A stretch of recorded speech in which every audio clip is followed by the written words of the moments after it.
Well, hello and a very warm welcome back to the Andrew Eborn Show with me, Andrew Eborn, and a regular guest here on the show, Thea Montgomerie Anderson. How are you doing, Thea? Very well, my dear. How are you? I am incredible. How nice of you to ask. What I was looking at, and I love this as a topic. Every time before we come on the show, we say, "Well, what should we talk about?" We always talk about AI. We talk about the Right. wonderful developments there. We talk about everything. We talk about trans rights. We talk about women's rights. We talk about crime and how you were biting people in your old places. Black mold. We're covering everything. The Right. cure for baldness. I love it. It's all on the Andrew Eborn Show, Back to the Futurist with Thea as this regular thing. I want to talk about how you reverse your aging process and these alternative medicines. And I want to unpack a lot of that sort of stuff. How did you get involved? How did that suddenly become on your radar? Okay, so I got diagnosed with mental illness, and it transpired that actually it wasn't really full-on mental illness. So there are other things you can have which mimic mental illness. If you live in a property with damp or mold, the spores go into your body and your lungs, and then your lymph system will start to travel, push them around your body, and they will impact your brain.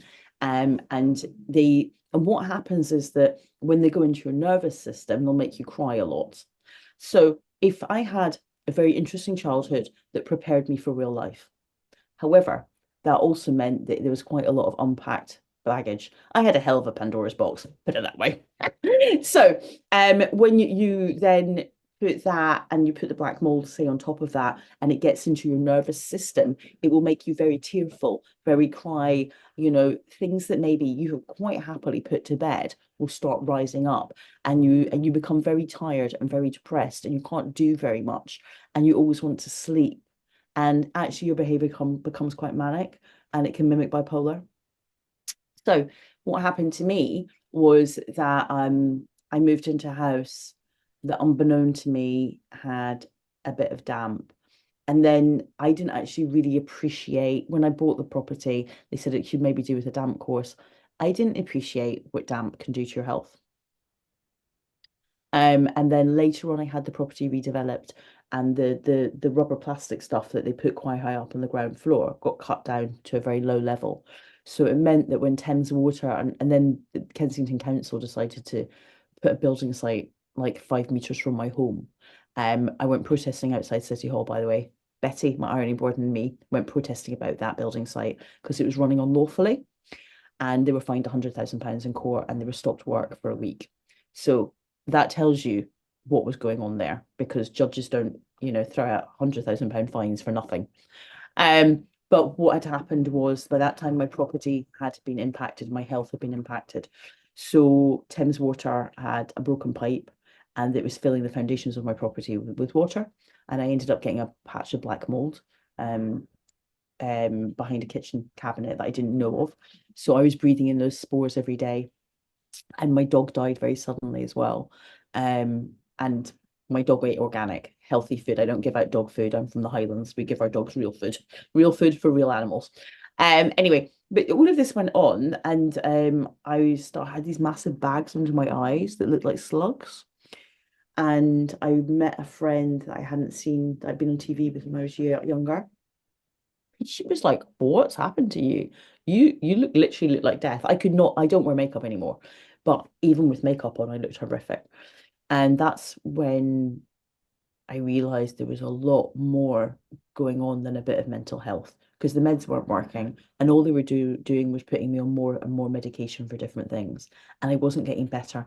I looked pregnant, to the point I'd gone from a size 4 to having people stop me in the street and congratulating me that I was 9 months pregnant. Now, that is not natural. People in my family, my dad had like a 4 pack when he died. They wouldn't believe his age. I had to bring in his birth certificate and his passport to prove that he was in his 80s. They thought he was 59, maybe 60, top whack. My sister has the most phenomenal body, and she's 10 years older than me. I don't come from a family that age particularly.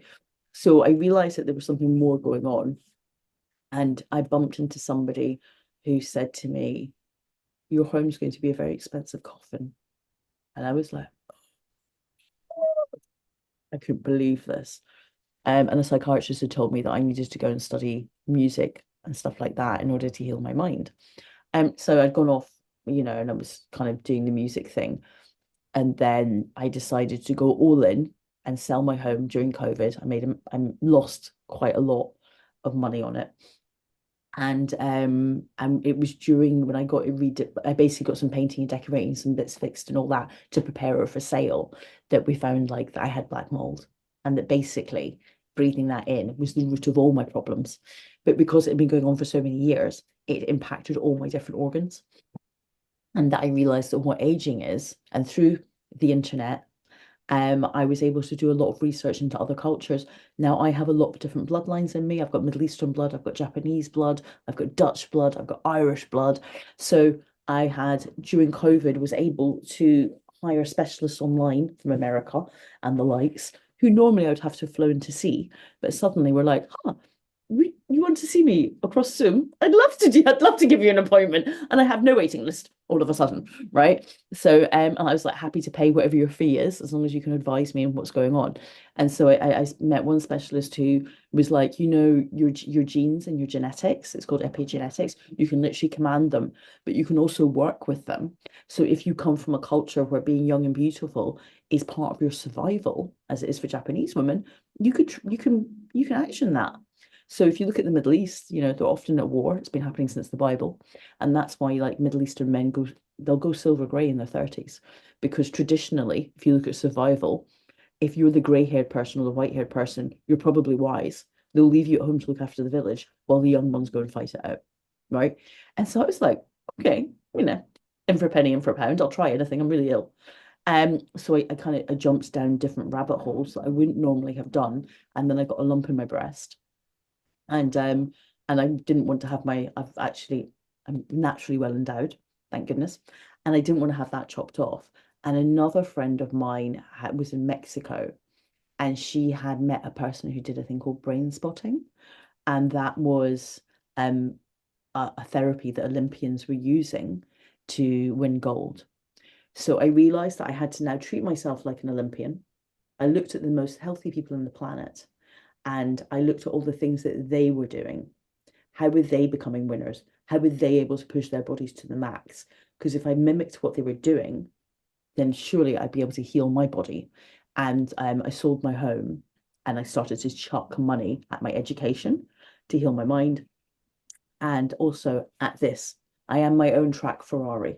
And at 48, I now don't have to wear makeup, which is phenomenal. Do you know what I mean? I have long nails for the first time in my life. My nails used to always peel off, and now I have these amazing nails that just grow. I don't have to wear plastic ones anymore. And as you know, what I like to do on the show is to Mhm. unpack all of the jargon and think Mhm. we'll look at brain spotting, we'll look at NLP, we'll look at all the different bits Yeah. and bits. But just before we move on to that, there will be people at home, people watching at the moment, who have black mold, and they're starting to think, well, my goodness, this may be the reason. Yeah. What should they be doing about it now? Okay. ChatGPT. You're gonna love this, right? So I've been to see stacks of specialists about black mold, and I got rid of it out of my body, and then I moved to another property, and you wouldn't believe it, that when I stopped eating for 19 days, I had this just knowing, like I could visualize black mold underneath my bath. So I ripped off the bath panel, and there was a big lump of black mold again. So I'd moved into another property for 3 years that had black mold, and I had digestive issues and all these, and very sore boobs all the time.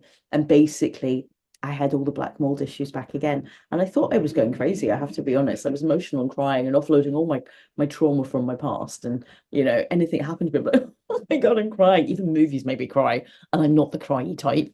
But what they can do is that you'll have to cleanse that black mold from your body. Now, what is interesting is that I became a vegan because I became allergic to animal products. I commanded my body to get better. I literally looked in the mirror, and Marissa Peer is quite a famous hypnotherapist who's really into body commanding. And you have to use positive words instead of not, you don't say what you don't want, because for your body saying I don't want, it doesn't hear the word don't, it only hears want. I want this, I want that. So you have to be like, I want to be healthy. I want to look and feel and have the health of a 19-year-old.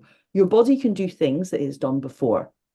So when you're unwell, you body command yourself to, I body commanded myself to reverse age to 24 years old. And so my body can has a memory of me being 24 years old inside and out. So it can go down that path of doing that. And if you see the before and after pictures, I'll send them to you one day. You'll be like, but what happened with that is then my body then started to reject animal products. And part of the reason it did that is I think it was flagging up to me that I had a mold and parasite issue. So Right. what happens when you get black mold in your body is that you'll have things like threadworms, pinworms, and parasites. That's what candida is. And they basically get out of control. It's a bit like, in your neighborhood when you get one guy who comes in and sells drugs, and then before you know it, there's 10 of them on the street corner. It's exactly the same thing. So if you don't nip the first one in the bud, all the rest of them come along, all the other issues that come along with that will come along, right? So what happened in my body, because I didn't appreciate that I had black mold, it put my system out of balance. So it meant it created this kind of environment for candida, threadworms, and pinworms to get out of control. And so for me, I had to cleanse that from my body. You can use things like green clay, zeolite, black charcoal, raw chlorella, and raw spirulina. There is a difference between raw and the stuff that we normally get here in the UK. The Right. stuff that we get here in the UK has been cool, has been dried with heat, and that takes a lot of the goodness out of it and a lot of this stuff. So there is a brand there I actually use for the spirulina, I use a brand called Fushi because it's a UK brand, and it's very reputable. And for the Corella, I use a brand called Key Science, KI Science, and they both deliver. Um, you can get stuff in from the Asias. However, I don't, you'd have to get it from Taiwan, and the delivery costs on that are quite phenomenal. There is a company called Bites that does it in America, but again, the delivery costs are phenomenal. Although the American company did some research on raw spirulina on army veterans who are now alcoholics and drug addicts who had horrific, horrific post-traumatic stress disorder, horrific. And they took what they call megadosing, and megadosing isn't as bad as you think. It was basically like, I don't know, 15 grams of it a day. And after 30 days, like about 20% of them had given up alcohol. And then the only thing they had done, they hadn't changed anything else. They Right. just started taking spirulina. It, And what was, it is interesting. I mean, and as I say, I do want to unpack each of those, but we all say that prevention is better than cure. So yeah. if we're going to urge people at the moment to look at their own home Mhm. and they tell them what, I mean, it sounds very obvious, black mold.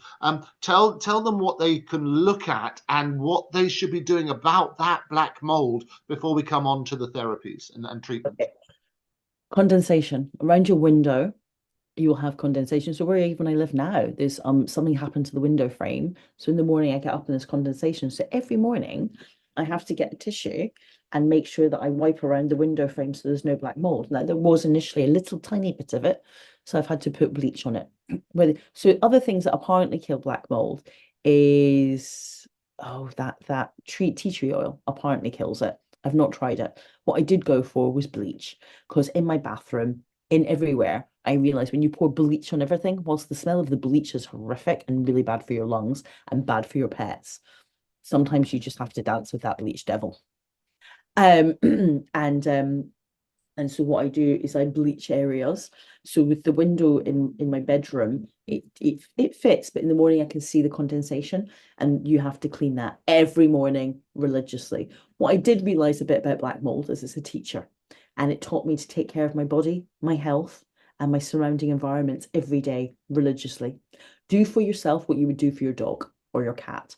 People treat their animals better in this country than they treat themselves, right? Is it? So, So look at condensation every day. We've yeah, seen some of these programs on television where people are living these appalling conditions, where it's gone far worse than just a bit of condensation around the windows. It's on the walls and so on and so forth. right. What should they be doing, bearing in mind that it's clearly having, and it's proved a number of times, that it has such a detrimental effect on health? Okay, if you're in social housing, you can cite case law. I mean, there was a man whose child died, and they managed to up north, and they managed to link it back to the black mold. So now there are, I would understand from a legal point of view that you could probably claim, personal injury claim or something like that. So I'm sad to say that a lot of the time you have to go legal. Now there are small law companies that do disrepair claims and stuff like that, that will be able to help you. But how you help yourself is when you're doing the black mold, you are going to have to wash everything in your house at 60 or 90 degrees beforehand, all your soft furnishings. It's very likely you'll have to get rid of them. If you've got a black mold infestation, that black mold spore is in every soft furnishing you have, every item of clothing you have. It goes everywhere. It's like oxygen. It's very equitable. Do you know what I mean? It truly, it doesn't mind who you are or what you are. It's going to go everywhere, right? So you're going to probably have to strip off all that wallpaper. I would say personally, I would strip, if you had wallpaper on your walls, I would strip all the wallpaper off in the room, because anything with a fiber, it will manage to have impacted. Black mold can even impact the rubber sealant that goes around your bath. Now, with the if you've got, so you're gonna have to strip that all off, you're gonna have to strip it back to the basics and see if it has managed to get into the lining paper or even the wall behind it, because often it does travel all the way through. Then you may also find your root cause. So for instance, I had a mold issue in a previous bathroom, and it transpired when I got a plumber around that I had this tiny little drip that was coming from the back of my toilet. I had a toilet pipe that was exposed, and it slightly loosened, and there wasn't water coming, but there was just that little bit of water that obviously had some sort of like sewage poo in it or something like that. And it was causing these bubbles of like mold to like be in my bathroom. And the minute that got tightened and sealed, the problem went away. All I had to do was strip back everything. I stripped all the tiles off the wall and the sealant, and I retiled the area. And I did that myself. It's not rocket science, tiling and stuff like that. There are enough videos on TikTok and YouTube these days that you can learn that skill for yourself. So I did that, and that worked really well. But in a room, what you would do now, if in my previous house I had just painted walls, and what I did was I bleached them, and I kept bleaching them, and I kept bleaching them until that black mold went away. And then I painted them with a paint that you would use in a bathroom or a kitchen, which had a rubber finish, right? And that's really easy, and that's designed to be cleaned with bleach. So what I did was I then started literally, and the other thing I got once I got rid of the black mold issues, you'll have to get rid of your carpets and stuff like that. It's a very expensive thing. Now there are, for the people who've got less money or lower income, or charitable institutions, grant giving institutions out there. So if you're on PIP, you may find that something like Scots Care and your Scot will give you some money towards this, right, to helping you. I know they give money towards washing machines and stuff like that. Now, the other thing that happens is that in your washing machine, you've got a rubber sealant. That rubber sealant, you've got to check, does that have black mold? This is why there is a washing machine cleaning cycle that you should put on every week on your washing machine. Do it, people. I know there's a cost of living crisis out there and you might not have enough money, but what you will find is that little rubber thing will probably also have black mold in it. Now, sometimes it can be you have no black mold in your house, you only have it in your washing machine. And that, again, you're physically putting on the clothes, washing them in black mold, and then you're wearing them. So you're absorbing that through your skin. Your skin is the biggest absorber. I use extra virgin coconut oil on my skin now. And part of the reason I do that is it has an antibacterial. I use the organic one from Lidl. It has an antibacterial in it. So my skin is absorbing antibacterial through my biggest organ, and it is cleansing the black mold from my body even now. It's taking me years to get rid of this, by the way. But it's cleansing it from my body, and you have to go through like stages. So yeah, it really is worth going around your home and checking every nook and cranny, because it impacts your health, it impacts your child's ability to learn, it impacts your animals. And then, once you find out what it is, you'll also mentally, once you know what it is, you feel better because you're like, oh, that's why I'm tired. Oh, okay then. So I'm not just getting It's old. so, but I always say, I mean, information is power. And I think so. That's the one message today is absolutely go and check for that black mold. You've got some tips there on how to eliminate it and support that you might be able to get from different institutions if you need that support. So, having been affected by the black mold, you've looked at a number of these things. You mentioned about brain spotting. Tell us what that is, first of all. Okay, so it used to be a thing called EMDR, where they use your eyes to work out where. So when you talked about trauma and stuff like that, they would work out about where trauma was stored in your body. So inside your body, you're mostly water. Water has memory. That's now an established fact. There was a Japanese scientist that did 50,000 experiments on this. There's a lady called Veda Austin that has published a book on how when she plays music or puts certain words onto petri dishes full of water and then takes a picture of them with her iPhone, how they crystallize differently. Very hardcore rap music with aggressive, nasty lyrics made it all go spiky, but putting the word love on it made these beautiful crystals. Well, inside of you, your body physically has memory. So that means that once you have had a traumatic experience, and black mold, by the way, is a traumatic experience, your body holds on to that as a memory. They and so brain spotting, a lady basically sits with a stick. It's a bit like this, and and you'll have this kind of music playing behind you, and she'll just say to you, talk about something, just anything. And the first thing that pops into your head, and it could be like, I want to talk about garden gates, but you might have a memory linked to a garden gate that you don't know about. And the great thing about brain spotting is, unlike other things, you don't have to come up with the full memory and re-traumatize yourself. Now, with normal psychotherapy, you re-traumatize yourself because when you talk about something, you're listening. This is why it's part of the therapy process. And they get you to record your own commands, like I am healthy, I'm this, I feel safe. Because when you actually play that at night while you're sleeping for a couple of hours, your own voice is the one that programs your brain the most. You're basically a computer. You basically have software, and that software has to be rewritten. Now, how your body will heal itself going forward often depends on the program that's running inside of your brain, right? So with brain spotting, it was originally used by Olympians, and there was a girl who was an ice skater, and she couldn't quite do this triple jump, and she didn't know why. And so they used this stick and this thing, and she would get this weird twinge, and they would basically 40% of your brain isn't used, and the theory is that through this, they can open up a bit of your brain that isn't used, take you away from the traumatic experience.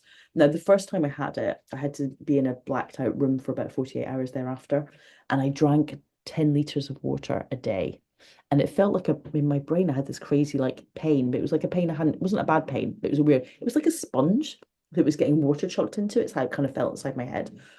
And my whole face relaxed. People that didn't even know that I was going through therapies and stuff like that stopped me in the street and went, "You had work done. You look amazing." And I was like, actually, I've had this thing called brain spotting. And they're like, "What's that?" And I was like, "Olympians have it. Good enough for them. Good enough for me. You only need 7 sessions. And apparently you're done." So Um, just talk me through the process a bit more. Then you say so somebody's coming at you with a stick. What the yes.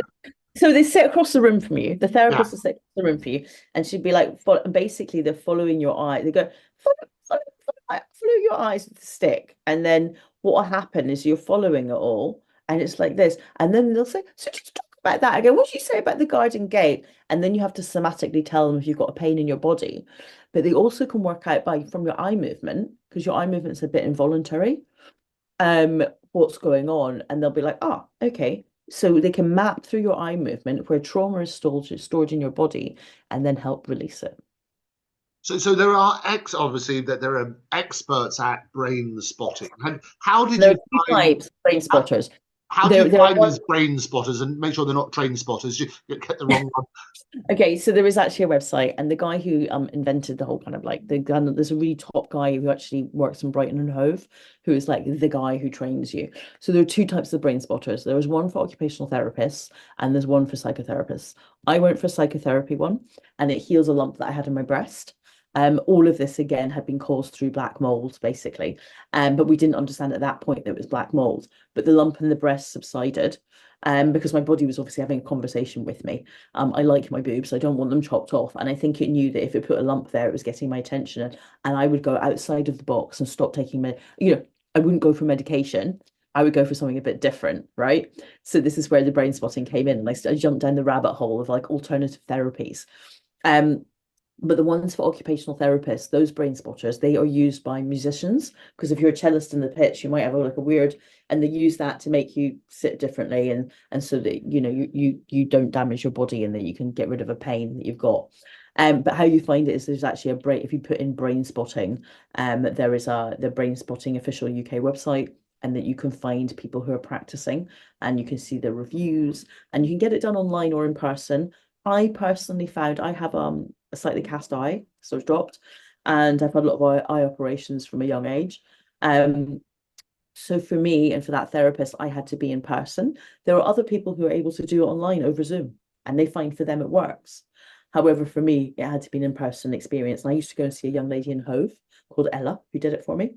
She's now retired. But she was having phenomenal success with people who had cancer. And she was well known for her ability to cure people with cancer, basically. And what it was is that you're releasing the trauma, the memory, and you're living away from it. So, mostly what goes on, they look at people who've got like multiple personalities. And I was at university with a chap like this, and like one personality is allergic to lactose, the other personality is allergic to gluten. And one personality has a Liverpudlian accent, the other personality sounds like a Londoner. One personality smokes, the other personality doesn't. And it's the power of your mind and your belief system.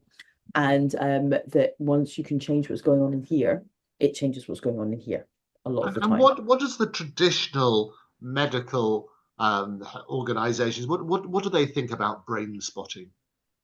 Okay, so as I said, Olympians use it, and it's the sort of thing that the NHS would actually quite like. It has very, very fast results, and anything that Olympians use, I think people kind of understand that, good enough for an Olympian, good enough for me, right? And the results are very, very quick. Now, I was under the mental health team at in London, and I told them all the different things I was doing, and they would sit there each week like, so what did you try this week? They were very interested. So when you used to get a payment called personal independence payment, that originally was designed so that people could take control of their mental and physical health, and they could pick the type of therapies they wanted. There are phenomenal waiting lists for what's available in the NHS. Things like homeopathy, I don't think are available anymore, which I found to be very helpful to me. I don't get on that well with antibiotics. So homeopathy has always been something that my body has reacted well with. And the whole idea of giving you that money each month was that you could go off and get the assisted care that you need specifically for you, chosen by you to help to heal you. Nowadays, rents are so high, most people use the money just to pay their rent. So it's defeated the purpose. They're in survival rather than in healing mode. And what the mental health team said to me was the biggest healer for you is taking control of your health. The issue we have kind of in the UK is that we pass things over to a doctor and we expect, well, the doctor told me to do this, but what about you? What does your body say? What do you think? Now, my great grandmother was like the local healer in the Highlands and read this big, big book. So I understood from a very, very young age that actually healing is something that your body is naturally meant to do. If you give it products, it understands how to deal with. Now, plants and herbs have been around for thousands of years. Medications haven't, and that's why they have side effects. So if you look at, making almond milk from almonds through a gauze, that has no side effects on the body. If you drink almond milk from Starbucks, that has these gums that bond the almond milk to the apple juice, and that rips your gut lining and is very toxic for you because that gum has not been around very long. Your body doesn't know how to deal with it. So, if that helps to kind of understand that question. Well, I think it's, I mean, as I say, it's working hand in hand because they often get certain medical professionals say, well, don't go down this route. I don't want, what we don't want to find is that people come off official medical treatment and as a result suffer. And I think that's why. So if it's working hand in hand with the doctors and so on and so forth, then that sort of makes sense, doesn't it? So just to be cautious. I don't want people to give up. Okay, Work on hand in hand with the doctors. Look at these alternatives as well. That's got to make sense, doesn't it? okay, so here's an interesting one for you. My GP, the male GP that I talked about before, that same one that would insist on interfering in my life, and I think I told you the story about where he told me that I was mentally ill. I didn't have an issue with my ovaries, and it turned out I had this big blood bubble when I went to go private. Anyway, the same guy, he didn't want me ever to come off mental health medication, even though a psychiatrist has signed me off it. After my dad's death, my dog's death, I had all these other dramas going on in my life. And they said, look, you're clearly not mentally ill, but do bear in mind when you come off the antipsychotics you're on, that you'll have to manage it and take it down to a very small level, do that for a few months and a few months. And I had to get it in a letter from them that I could come off them. And my GP was like, no, no, no, no, you've got bipolar, you'll be on this for life. And I was like, but you're not a psychiatrist. You're not in the mental health team. You're a general practitioner. And here I have a letter from the professionals that have trained in this field, and they still didn't want to let me off them. They still treated it like it was an issue. Now, what I would say to anybody coming off those medications, what I did prior to coming off them was I spoke to other people who tried to come off them, and I asked them what their biggest problem was. And they said that they literally, you have a thing called like these medications live in your body, and they like your body has a kind of memory of them, and you crave them a bit. The other thing that will happen is that whilst you've been on them, they numb you down to emotional experiences you will have experienced during it. So my father's death, for instance, I couldn't cry. 19 days I cared for him as he was dying of cancer, and not one tear rolled down my face. My sister, inconsolable, right? But I was medicated out of my mind. My dog's death, I had come down in dosage, so I was able to cry at that point and scream my head off because it was all very, very sudden. And I was, having a relationship breakdown as well at the moment. That kind of time, not a great time for the dog to die, but I understand why energetically that happened then. But what the main thing was that people said to me is that you have to have all the therapy for all the things that have happened to you. I had a stalker during the time that I was on medication, and to deal with the stalker, deal with that in therapy. So before I came off my meds and before I came down, and I was coming down under supervision from a proper mental health team, not my GP. And I would go in and speak to them, and then that we would check out. I went through hoops for therapy. I've had hypnotherapy where they like NLP and EFT tapping, where they release energy from your body, because all that energy is still stored there, particularly for women around the areas of the ovaries, the digestive system, and heartache, obviously stored in your breasts. And so you have to bear in mind that if anything that's happened, you have to offload. Because a normal person, or if I was an animal in the wild, every time there's a drama, I'd shake. Oh. But as human beings, it's not acceptable every time someone's a bit mean to you in the office and triggers you, for you to shake. And weirdly enough, one of the things that really helped me offload my trauma was social media. I posted on social media. I had some trolls. I realized that they had triggered something in me that obviously needed to be unpacked. And I was able to go and see a therapist that I was seeing. I called her. I used to see this lady called Samantha Abrahams.